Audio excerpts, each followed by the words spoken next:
company worth nearly $2 trillion just made Wall Street history, and it's bringing an AI supercomputer along for the ride. I'm Maya Chen. This is AInow, your daily top 5 in artificial intelligence. Let's count it down. Coming in at number 5, Lenovo is jumping on the AI branding bandwagon with a new mini PC called the AI Host, built specifically for the Chinese market. According to Liliputing, this ARM-based machine packs 8 A720 cores and 4 A520 cores, which sounds impressive until you realize it delivers roughly half the performance of AMD's entry-level laptop chips from 2021. Look, the hardware is modest at best, but here's the real story. This shows just how aggressively companies are slapping the AI label on everything to ride the hype wave, especially in emerging markets where AI branding moves units. It's less about capability, more about marketing. But things get bigger. Here's number 4. At number 4, let's talk about the hidden cost of AI. Water. The Register is reporting that Amazon's data centers gulped down a staggering 2.5 billion gallons of water last year just to keep their servers cool. Now, Amazon says the water comes out of the cooling process untouched, just warmer, but that's still an enormous environmental footprint. As AI models get bigger and compute demands explode, data centers are becoming thirsty beasts. We're talking potential regulatory headaches, sustainability concerns, and real questions about whether our AI future is actually sustainable. This isn't just a tech story anymore, it's becoming a climate story.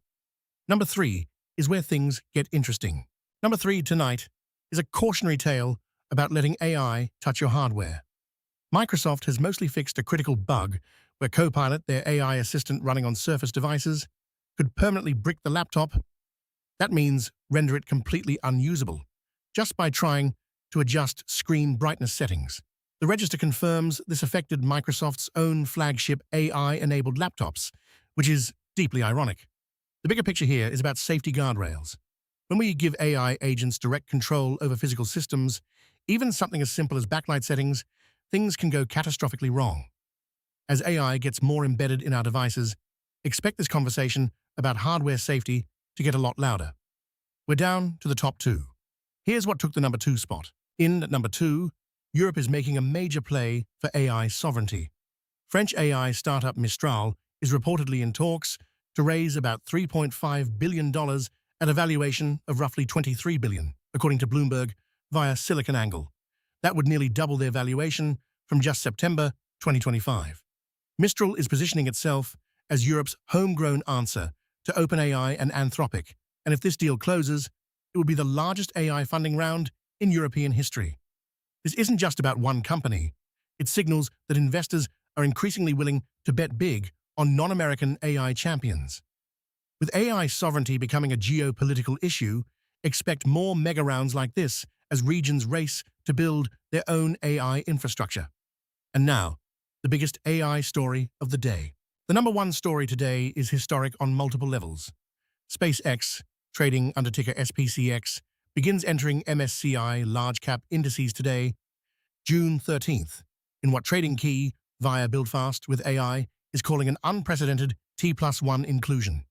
That means just one day after its massive $75 billion IPO at a jaw-dropping $1.77 trillion valuation. This is the fastest major index inclusion ever for a company this size, though notably, the S&P 500 blocked fast-track entry. But here's why this matters for AI. This IPO includes xAI's Colossus supercomputer and the Grok family of models. For the first time, retail investors can own a piece of cutting-edge AI infrastructure.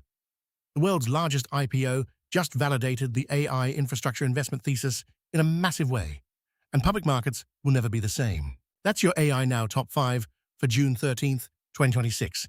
If any of these stories surprised you, drop it in the comments. Like and subscribe if AI news is your thing. I'll see you tomorrow.